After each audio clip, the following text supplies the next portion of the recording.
Iran जंग के अंदर इजराइल की लगी लॉटरी। जो इजराइल को मान्यता भी नहीं देते उनको भी हथियार बेचे। कतर और सऊदी अरब को इजराइल के आगे हाथ अड़ाने पड़ गए। जी हाँ दोस्तों, दूध का जला छाछ भी फूक फूक कर पीता है। दोस्तों, ईरान की जंग के अंदर इजराइल ने ऐसी चाल चली है कि इस चाल से कतर और सऊदी अरब उनसे हथियार खरीदने के लिए तैयार हो गए।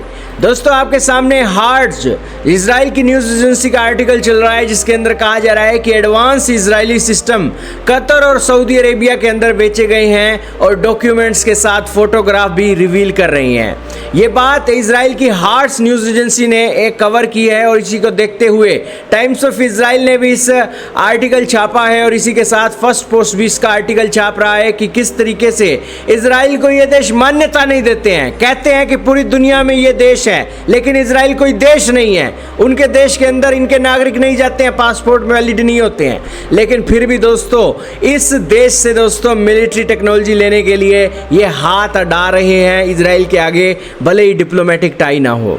दोस्तों, कतर के अमीर को आज के समय में अपनी सेफ्टी के लिए भी इजराइल पर डिपेंडेंट रहना पड़ रहा है और सऊदी अरब के प्रिंस को भी अपनी सेफ्टी के लिए एक इजराइल पर डिपेंडेंट रहना पड़ रहा है। यह सब कुछ इसलिए हो रहा है क्योंकि इजराइलियों ने अपनी नॉलेज और अपना पावर और लॉबी को इतना मजबूत किया अमेरिकियों के साथ मिलकर कि हर एक चीज़ के अंदर इजराइल की टेक्नोलॉजी का यूज़ होता है। यही कारण है कि दूर जाकर भी तुम दूर नहीं जा पाओगे और इजराइल की टेक्नोलॉजी से अपना पीछा कैसे छुड़ाओगे।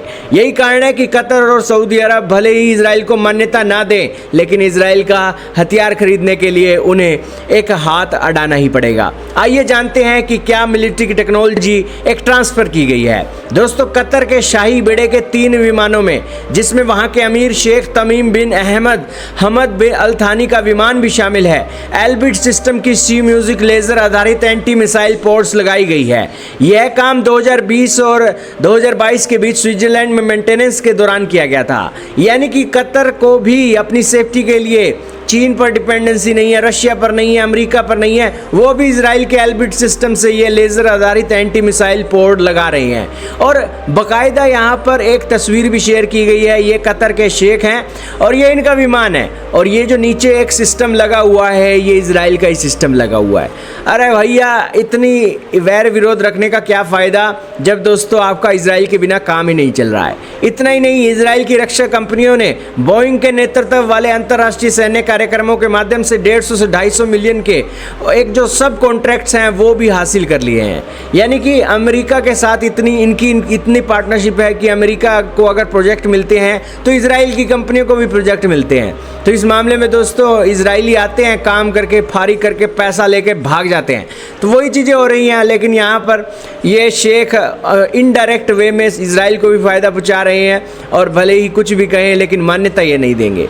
इन सब के बीच दोस्तों F-15 QAE के बेड़े के लिए 160 joint helmet mounted queuing system GHC MCS और AN AVS 9 night vision goggles प्राप्त किए हैं और इससे यही चीज़ें दोस्तों सऊदी अरब ने भी हासिल की हैं। और ये लेन देन दोस्तों सीधे तौर पर देश से देश के बीच नहीं हुए, इसके बजाय इन्हें अमेरिका की बोइंग जैसी बड़ी अमेरिकी रक्षा कंपनियों के लिए कंपोनेंट सप्लाई के रूप में इनडायरेक्ट रूप से पूरा किया गया है।